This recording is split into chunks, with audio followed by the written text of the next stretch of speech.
दर्शकबिन नमस्ते। आने दिन जका विविध विषय वस्तु राजनीतिक संदर्भ ई तमाम विषय वस्तु के जोड़ का अपने सबके बीच में अबै छी, किछु चर्चा परिचर्चा करै छी, किछु नेता सबके टिप्पणी सुनबै छी। एक प्रकार से राजनीति छलफल अपने सबके बीच या अपने सबके संगे हम करै छी। एकटा भारत के बड़ा प्रसिद्ध कवि छथिन, गीतकार, किछु दिन पहले राजनीति में आबद्ध रहथिन, डॉक्टर कुमार विश्वास। कुमार विश्वास के एकटा कविता छै, शमशान ऐसे लोगों की राख से भरा पड़ा है जो समझता था कि हमारे बिना दुनिया चल नहीं सकती।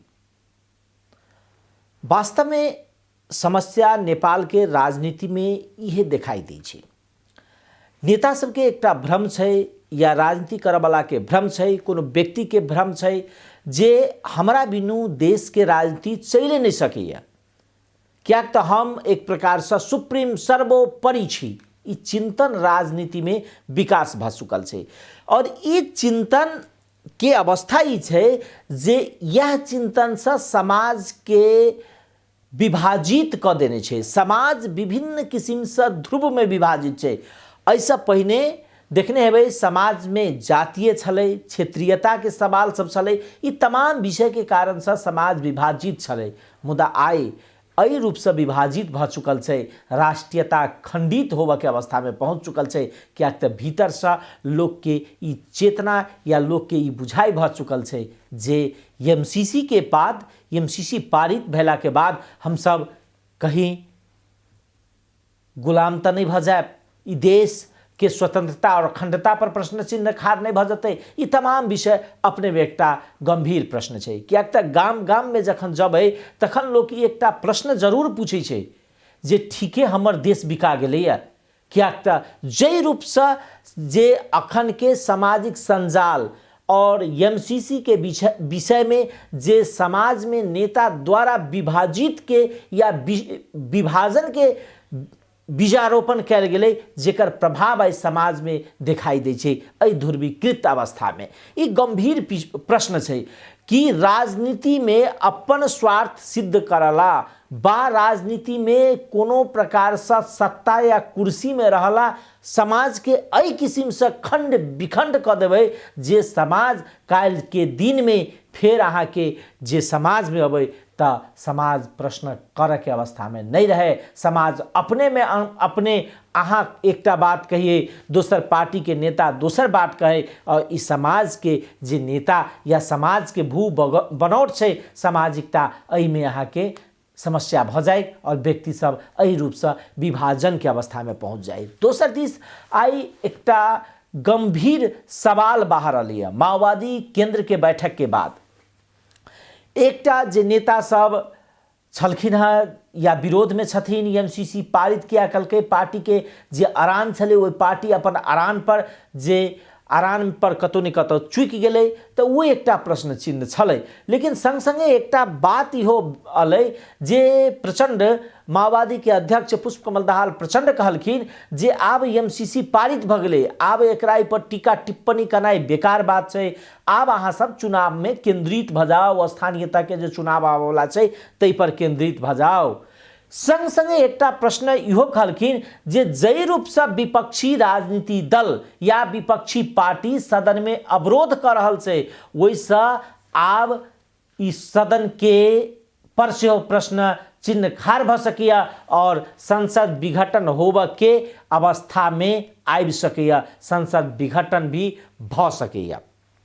प्रश्न फिर वह आबै छै संवैधानिक सर्वोच्चता के, संवैधानिक निकास के, संवैधानिक प्रश्न चिन्ह खाड़ भ जाय छै जे हम अहाँ जे ऐसा पहले जे राजनीति दल के ध्रुवीकृत देखने हेबै जे जय रूप से भेलै, एक दोसर के बीच में आरोप प्रत्यारोप के राजनीति शुरू भेलै, सर्वोच्च अदालत के हस्तक्षेपकारी भूमिका खाड़ भेलै और सर्वोच्च अदालत जे विश्व में कतौ एकटा राजनीति मुद्दा में अपन राय विचार नहीं दै छै, वही अवस्था में प्रधानमंत्री शेर बहादुर देउवा के परमादेश के द्वारा सरकार बना देलकै। ई अवस्था छै त तै हिसाब से राजनीति बुझाई छै जे फेर पुराना यदि लीग में हम अहाँ सब देखबै जे किछ दिन के बाद यदि यह अवस्था रह गेलै त फेर वो संसद विघटन के खेल शुरू होते। कियाक त प्रधानमंत्री शेर बहादुर देउवा नियुक्त भेला के बाद में संसद के गतिरोध तो छैहे, सरकारों कोनो खासे उपलब्धि नहीं देव सकलै।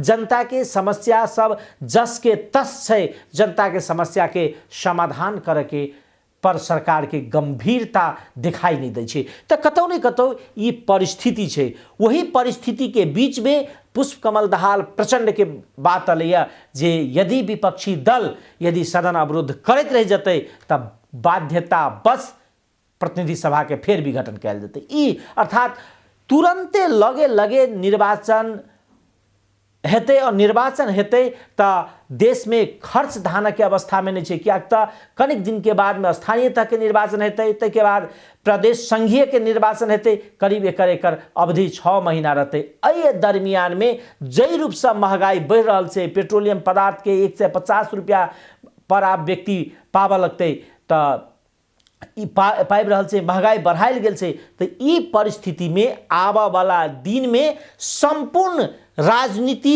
हथकंडा के जिम्मेवार या राजनीति जे दोषारोपण नेता करते ओकर भुक्तभोगी आम जनता होबे के संभावना बढ़ रहल छै। क्या महंगाई बढ़ते, समस्या आते, पार्टी के भीतर में अंतर्द्वंद छै। माओवादी सेहो अहाँ के अंतर्द्वंद में एक प्रकार से फसल जा रहल छै। क्या जय रूप से प्रचंड के एकटा उत्तेजनापूर्ण अभिव्यक्ति आयल छै जे जेकरा पार्टी छोड़ के जाए के जा सकै छी। तो एहि अवस्था में परिस्थिति में पार्टी माओवादी पार्टी गंभीर संकट में फंस रहा है कि 4-5 टा नेता कहीं पार्टी छोड़ के जाकर दोसर पार्टी नहीं खोलते। किछ गोटे नेता सब कहे छी जे व्यक्तिवादी चरित्र छै, जा सकै छी अहाँ पार्टी के कोनो अहाँ के ऐसा हानि लाभ के विषय नहीं छै।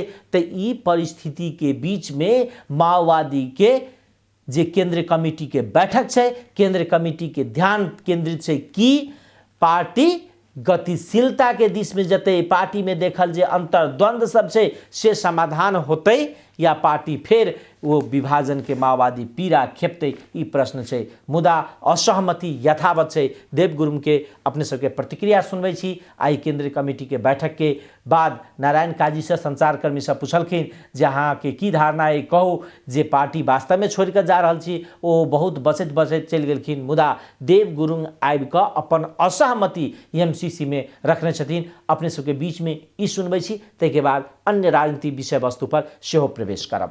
बैठक चाहिँ प्रारम्भ भयो, केन्द्रीय समितिको बैठक चाहिँ बैठकमा मुख्यतः कार्यसूचीहरू चाहिँ राख्ने कुरा थियो।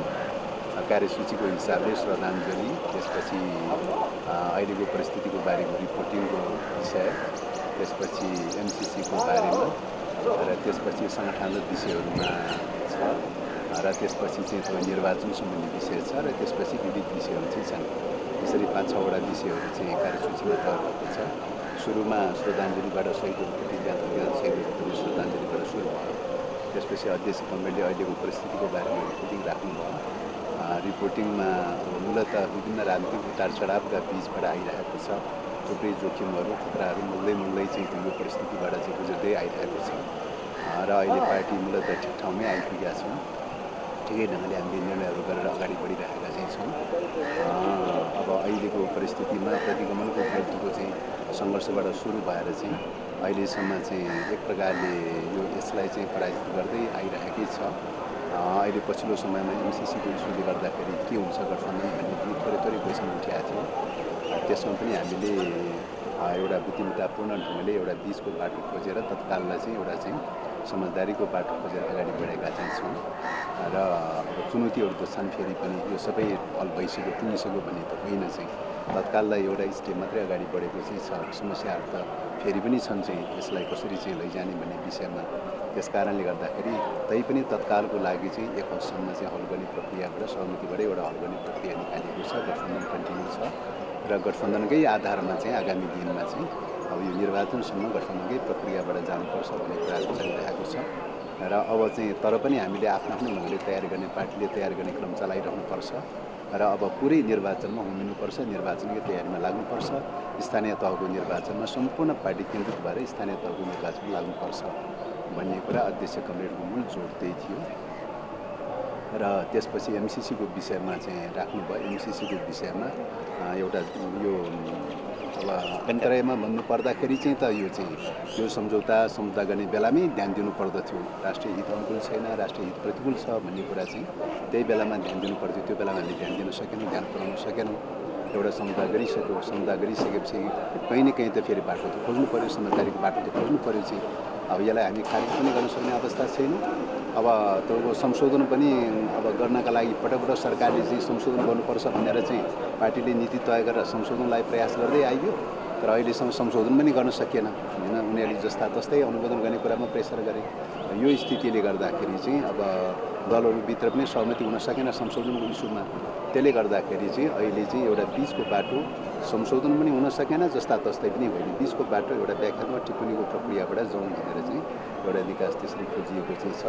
ठिकै छ, समीक्षा गर्दै जाउँ, मूल्याङ्कन गर्दै जाउँ। अहिले त्यसलाई त्यसरी चाहिँ एउटा चाहिँ टुङ्गो लगाउने प्रयास गरिएको चाहिँ छ भन्दै एमसिसीको बारेमा छोटो मोटो कुराहरू राख्नुभयो। त्यसपछि अब नारायण काजीजीले चाहिँ अब यो एमसिसीको इस्युको बारेमा उहाँले फरक मत राख्नु भएको छ। उहाँ लगायत केही साथीहरूले फरक मत राख्नु भएको छ। त्यस कारणले गर्दाखेरि चाहिँ उहाँले नारायण काजीजीले यो विषयमा राख्नुहुन्छ भनेर भन्नुभयो र नारायण काजीजीले चाहिँ खास गरी एमसिसीको बारेमा कुरा राख्नुभयो। अब यसमा चाहिँ यो राष्ट्रिय हित प्रतिकूलको छ, यो सम्झौता गर्दाखेरि ख्याल गर्नु पर्थ्यो र सम्झौतामा ध्यान दिन सकेन।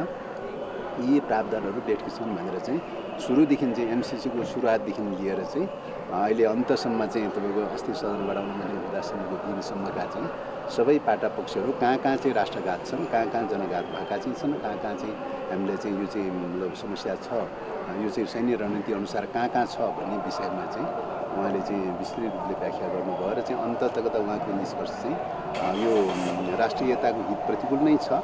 अब सम्झौता गर्ने क्रममा अलि हतारोमा गरियो कि हामीले चाहिँ यसमा चाहिँ अलिक ध्यान दिनु पर्थ्यो, ध्यान पुर्याउन सकेन कि सबै सरसल्लाह परामर्श गरेर गर्न पाए अझ राम्रो हुन्थ्यो भन्ने प्रकारको कुरा थियो। र अब फेरि पनि फरकमतहरू रहेकै स्थितिको सन्दर्भमा चाहिँ यी विषयहरू पार्टीभित्र समयक्रममा छलफल चलिरहन्छ। अहिले जे भइसक्यो एउटा ठुलो त भइसक्यो, तर अब फरक मतहरू पार्टीभित्रै छलफल चलिरहने विषयहरू नै हुन् भन्ने प्रकारको भावमा चाहिँ रह्यो। पार्टी युनिटीलाई दह्रो बनाएर लैजानुपर्छ, एकताबद्ध बनाएर लैजानुपर्छ भन्ने कुरा अध्यक्षको पनि थियो, नारायण काजीको पनि थियो। पार्टी एकताको विकल्प छैन, पार्टी एकतालाई युनिफाइड गरेर लैजानुपर्छ र पार्टीभित्र मतभेद त भइरहन्छन् चाहिँ ती मतभेदहरूलाई समयक्रममा मतभेदहरूलाई छलफल गर्दै अनि चाहिँ व्यवस्थापन गर्दै छलफल गर्दै एउटा समझदारीमा पुग्दै व्यवस्थापन गर्दै जानुपर्छ। मतभेदका विषयहरूलाई पनि त्यसरी नै व्यवस्थापन गरेर लानुपर्छ। पार्टी युनिटीको विकल्प छैन, पार्टी युनिटी कायम राखेर जानुपर्छ भन्ने कुरामा दुवैजना नेताहरूको जोडबल थियो। त्यस कारणले गर्दाखेरि यो कुराबाट आजको उहाँहरू दुईजनाको अभिव्यक्तिबाट चाहिँ पार्टी युनिटीमा कसैले पनि शङ्का नगरेको हुन्छ, पार्टी युनिफाइड भएर अगाडि बढ्नेमा छ। भलै पार्टीभित्र मतभेद हुने कुरामा त इस्युगत आधारमा त विषयगत आधारमा त मतभेद त भइरहन्छन्, छलफल त भइरहन्छन्, तर चाहिँ छलफलै भए तापनि पार्टी युनिटीलाई त्यसले झन् सुदृढ बनाउँछ, झन् बलियो बनाउँछ भन्ने देखिन्छ। त्यस कारणले आजको बैठकले यही सन्देश दिएको छ। दुई नेताको चाहिँ मन माझामाझ भयो आज। भोलि चाहिँ एक दिन ग्याप राखेर अलिकति गृह कार्य गरेर बाँकी चाहिँ फेरि पर्सि चाहिँ कन्टिन्यू बस्ने पार्टी छोडेर गयो हुन्छ भनेर आशय बोल्नुभयो भनेर उहाँ चित्त दुख्नु भयो। अब यो विषयमा पनि उहाँहरू दुवैजनाले कुरा उठाउनु भयो। अब त्यो बेलामा पार्टी छोडेरै भन्ने खालको हल्लाखल्ला भइरहेको सन्दर्भमा अब अध्यक्षले चाहिँ प्रेस मिटमा पत्रकारले सोधेपछि फ्याक्टै अलिकति त्यसले एउटा इरिटेड रूपले चाहिँ मैले प्रस्तुत गरेँ त्यहाँ चाहिँ, तर त्यो समीक्षा गर्न सकिन्छ, ठुलो कुरो होइन चाहिँ भन्ने कुरा भयो। त्यसपछि भेटेर चाहिँ हामी फेरि कुराकानी गऱ्यौँ। यो कुराहरूलाई कतिपय बाहिर अभिव्यक्त भएका कुराहरूलाई उत्तेजनात्मक भनेर हामीले लिनु हुँदैन, एक्सट्रिम रूपले लिनु हुँदैन भन्ने कुरा दुवैजना नेताहरूले भन्नुभएको छ। त्यस कारणले यसमा कुनै समस्या विषयमा देख्दिनँ। अन्य पदाधिकारीहरूको हकमा अब पर्सिबाट सुरु हुन्छ। अब यो अलिकति भोलि क्रिया कार्य गरेर पर्सि कति भ्याइन्छ त्यति गर्ने भन्ने कुरा चाहिँ छ। एमसीसी के विषय में या माओवादी के केंद्रीय कमेटी के बाद जे संचारकर्मी संगे अपन प्रतिक्रिया दे देव गुरुङ जी स्पष्ट रूप से अखनो पार्टी के भीतर में हम सब पार्टी छोड़ करने जाए, पार्टी विभाजन हेतु मुदा जे समस्या है ओकरा एकटा अंतर संघर्ष के संबोधन करे के आवश्यकता है। संगसंगे अखन एकटा परिस्थिति निर्माण भरल से जे अपना सबके मध्य प्रदेश में नेपाली कांग्रेस के जिला नेतृत्व के लिए निर्वाचन भ रहल छै, चुनाव भ रहल छै। विभिन्न जिला में कहियो निर्वाचन, कतौ कोनो जिला में निर्वाचन संपन्न भ चुकल छै, परिणाम आबि चुकल छै, कतौ अहाँ के निर्वाचन भ रहल छै। ई अवस्था छै। मुदा सब के सब बेसी प्रदेश नंबर ई मध्य प्रदेश के 8टा जिला में सबसे बेसी ध्यान केंद्रित छै त ओ छै अहाँ के धनुषा। धनुषा ई माने में बेसी ध्यान केंद्रित छै जे एठाम 3टा पक्ष चुनाव ले रहल छै। एकटा शेर बहादुर देउबा के पक्ष चुनाव ले रहल छै, दोसर शेखर कोइराला के पक्ष चुनाव ले रहल छै आ तेसर विमलेन्द्र निधि के पक्ष चुनाव ले रहल छै। ई तै दुआरे ई निर्वाचन या एठाम नेपाली कांग्रेस के निर्वाचन में सबके ध्यान केंद्रित छै। जे परिणाम की हेतै, ई परिणाम राष्ट्रीय राजनीति में बहुत महत्व राखे वाला विषय छै। एहि दुआरे महत्व रखते जे नेपाली कांग्रेस में केंद्र में देखबै त विमलेन्द्र जी आ शेर बहादुर देउबा दुनू एकेटा पैनल के एकेटा व्यक्ति सभापति जे केंद्र में लड़खिन, दुनू गोटे छुटे छुटे चुनाव लड़खिन, दुनू गोटे चुनाव लड़खिन। मुदा दखन दोसर राउंड भेलै जे फर्स्ट राउंड में क्लियर नहीं भ सकलै शेर बहादुर देउबा के, त दोसर राउंड में जाकर विमलेन्द्र निधि हुनका सहयोग केलखिन, समर्थन देलखिन, खुलेआम आबि क जे हम अहाँ के शेर बहादुर देउबा के समर्थन करै छी। मुदा जै रूप से एठाम के अर्थात धनुषा के राजनीति बढ़ रहल छै जे विमलेन्द्र निधि जी के अपन एकटा समूह चुनाव ले रहल छै, तकर बाद शेखर कोइराला के एकटा पक्ष चुनाव ले रहल छै त और शेर बहादुर देउबा के एकटा पक्ष चुनाव ले रहल छै। ई 3 पक्षीय त्रिकोणात्मक संघर्ष केवल पार्टी के मात्र चुनाव नहीं छै। ई चुनाव ई देखते यदि विमलेन्द्र निधि के पक्ष चुनाव जीत जाय छै तब विमलेन्द्र निधि ई देखते कि प्रदेश नंबर तहिया दूर है। अब मध्य प्रदेश में जे विमलेन्द्र निधि के पक्ष हारि गेलै चुनाव, एहि के अवस्था में जिला में कम से कम यदि जीते छै तो अखनो ई देखते जे विमलेन्द्र निधि के पकड़ छै मध्य में राजनीति में। ई एकटा महत्व देते, संदेश देते, क्या जै रूप से इग्नोर करे के सवाल भरल छै विमलेन्द्र निधि के ओ नहीं हेतै। दोसर पक्ष और जै रूप से दोसर विमलेन्द्र निधि के विकल्प में शेर बहादुर देउबा जे नेता सबके खाड़ कर रहल छथिन, वही अवस्था में बाध्यता बस हुनका संगे नया गठजोड़ करे के आवश्यकता भ सकिए। ई महत्व एकटा लागि सकिए। मुदा अवस्था परिस्थिति फरक छै राजनीति में। ई परिस्थिति ई अवस्था में जाए से पहिने तीनों उम्मीदवार के जे बृहस्पति दिन तीनों उम्मीदवार अपन उम्मीदवारी दर्ता करेलखिन, तीनों उम्मीदवार के जीत के आधार सहित के विषय हुनकर जे प्रतिक्रिया छै, विचार छै वो सुनबै छी। तै के बाद आधार की त जीत के एहि पर सेहो छलफल कराओ। पहले सुनल जाए ई हुनकर सबके टिप्पणी। मेरो एजेंडा एक व्यक्ति एक जिम्मेवारी का साथ मेरो चाहना हो र मेरो उम्मेदवारी पनि त्यही हो। पार्टीलाई अहिले गतिशील छैन, पार्टी तपाईको फेरि समस्या देखिएको छ, त्यसलाई कसरी लाग्छ? हाम्रो पार्टी गतिशील त छँदैछन्, पार्टी छँदैछन्, साथीभाइहरू छँदैछ, तर सीमित दायरामा तपाईको सीमित छन्। त्यस कारणले मेरो त्यसलाई फ्राकिलो गर्नको लागि मेरो उम्मेदवारी हो। कसरी फ्राकिलो? साथीभाइको सहयोगले पार्टीको विधि र विधान अनुसार पार्टीमा कार्यकर्ताको मूल्याङ्कन गरेर उचित ठाउँमा दिएर कार्यकर्ताले अगाडि बढ्नेछ। के हो आधार र के गर्नुहुन्छ? मेरो आधार हो भन्ने मैले यो नेपाली कांग्रेसमा 25 वर्ष कन्टिन्यू पार्टीको सेवा गरेको मान्छे हो। क्षेत्रीय सदस्य भएर, क्षेत्रीय सचिव भएर, तपाईको क्षेत्रीय अध्यक्ष भएर, सांसद भएर बसेको मान्छे हो र पार्टीको जुन जिम्मेवारीबाट मैले त्यहाँबाट धनुषाको निर्वाचन क्षेत्र 1 नम्बरबाट कम्युनिस्टको बेटाबाट छुटकारा दिएर कांग्रेसलाई स्थापित गरेको थियो। आज हाम्रो पार्टी सीमित दायरामा भएको हुनाले म त्यो पार्टीलाई अगाडि बढेर फेरि फ्राकिलोको रूपमा देशभरिमा धनुषामा सबै सिट जिताउन मेरो प्रयत्न रहनेछ। सबके जानकारी करा दी जखन जे हमर उम्मीदवारी भ रहल छै, गत 13 अधिवेशन में सेहो नेपाली कांग्रेस के जिला अधिवेशन में हमर उम्मीदवारी सभापति में रहे, लेकिन हमर अग्रज नेतृत्व सब एहि जिला के सहमति कलखिन और ओहि सहमति के वातावरण अनुसार हमर नेता सबके निर्णय अनुसार हमरा सभापति में उम्मीदवारी रहला के बावजूद हमरा उपसभापति बनायल गेल और सभापति में हमरा से सीनियर महेश शंकर गिरी जी के सभापति बनायल गेलै। एकटा अनुशासित कार्यकर्ता भेला के नाता ओहि के हम सर स्वीकार केली। एहि बेर 14 जिला अधिवेशन जे भ रहल छै वही 13 अधिवेशन में हमरा संपूर्ण नेता सबके सेहो बाचा कहने रहथिन जे अगाड़ी 14 जिला अधिवेशन में अहीं के सभापति बनायब। एकटा हमर उम्मीदवारी सेहो अपने के दोसर नेपाली कांग्रेस के धनुषा के इतिहास में जे हमर विगत के जे नेता सब जे छथिन सब अपने सबके हमर अग्रज आदरणीय श्रद्धेय नेता आनंद प्रसाद ढुंगाना जी, स्मृति नारायण चौधरी जी, हमर महेंद्र यादव जी लगायत के नेता सब, शिवधारी यादव जी, सब गोटे, समीर दाई, बासुलाल जी, बहुत हमर कतेक नेता के नाम लू जो सबके हमरा समर्थन है।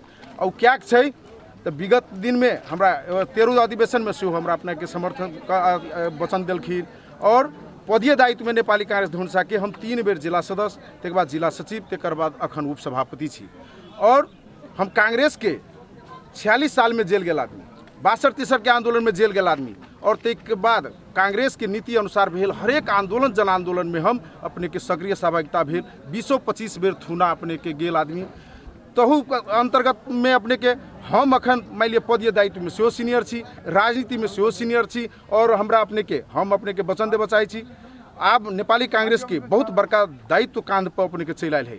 तीनों तह के निर्वाचन अगाड़ी दिन में चलि आयल छै। नेपाली कांग्रेस के तीनों तह में निर्वाचित करबऽ के लेल, जिताबऽ के लेल एकता सहमति सहकार्य के आवश्यकता छै। तै में हम एगो अपने सबके वचन देबऽ चाहै छी जे सबके समेट कऽ ई बहुत अपने जानै छी जे टीम ग्रुप सब छै, लेकिन हम कांग्रेस के जिताबऽ के लेल सबके समेट कऽ ई तीनों तह में नेपाली कांग्रेस के जितबै से हमर प्रतिबद्धता है। अहिले के हो भनेदेखि वास्तवमा यो तराईमा भनौँ हाम्रो नेपाली कांग्रेस अहिले किसिमले कमजोर छ। मेरो उम्मेदवारी वास्तवमा नेपाली कांग्रेसलाई मजबुत बनाउनको लागि र हाम्रो जुन अहिले पार्टी कार्यालय अलिकता व्यवस्थित छैन त्यसलाई पूर्ण व्यवस्थित गरेर कार्य सञ्चालन गर्नलाई हो र जिल्लाभरिका जुनसुकै साथीहरू नेपाली कांग्रेसका हाम्रा जे समस्या लिएर आओस् त्यसलाई समाधान गर्न र म एउटा टिम बनाएर सम्पूर्ण हाम्रो नेपाली कांग्रेसको जुन कार्यकर्ताहरू छ कुनै समस्या लिएर त्यसलाई समाधान गर्नलाई मेरो उम्मेदवारी छ। र आउँदो वास्तवमा हाम्रो जुन यो स्थानीय निर्वाचन घोषणा भइसकेको छ त्यो स्थानीय निर्वाचनमा धनुषा जिल्लाको 18 तहलाई मैले जिताउनलाई प्रत्येक वडामा प्रतिनिधि खटाएर जुन अधिवेशनमा चुनाव भएको छ, कहीँ गुट उपगुटले विवाद भएको छ, त्यो सबैलाई मिलाएर म 18 तहमा नेपाली कांग्रेसलाई जिताउनको लागि मैले उम्मेदवारी दिएको छु र म विश्वास छु यो उम्मेदवारी मेरो जितको लागि हो। म जित्छु भने मलाई पूर्ण विश्वास भएको छ। साथीहरूको माया र यसले पाएर मैले आफ्नो उम्मेदवारी दिएको छु र म एउटा के कुरा भन्न चाहन्छु भनेदेखि म झुट बोल्दिनँ र म कसैसँग कुनै किसिमको तपाईको चिटिङ पनि गर्दैन।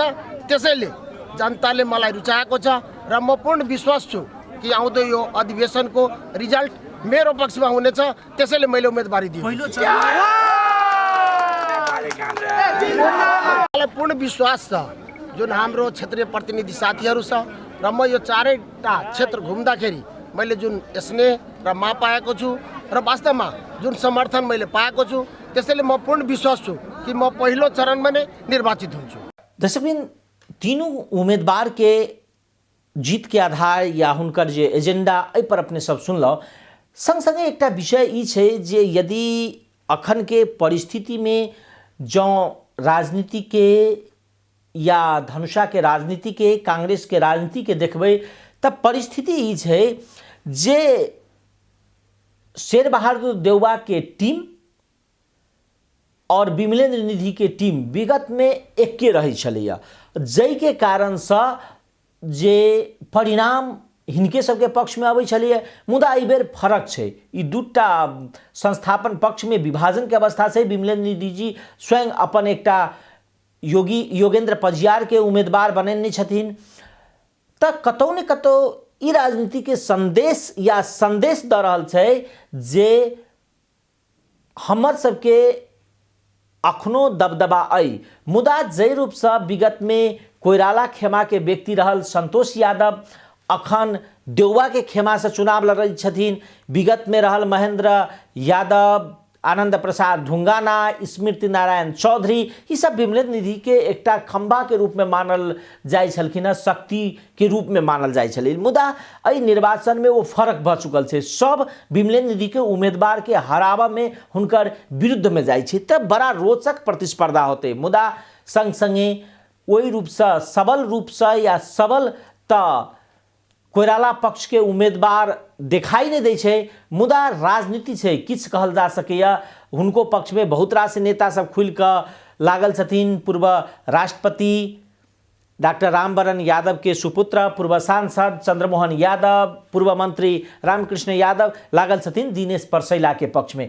तऽ कतौ ने कतौ ई राजनीति समीकरण एकटा बदल सकिए। यदि ई अगर राजनीति समीकरण एक नंबर में यदि क्या तो अखन धरि जे राजनीति नेपाली कांग्रेस के बुझ वाला छै ओ कह रहल छै जे सभापति के जे संपूर्ण प्रक्रिया फर्स्ट राउंड में अर्थात 51% कोनो उम्मीदवार नहीं लेते, जाहि कारण से दोसर राउंड में जाए के संभावना छै। दोसर चरण में चुनाव होते, दू चरण में चुनाव हेतै, दोसर चरण से जाके ई टुंगो लगतै।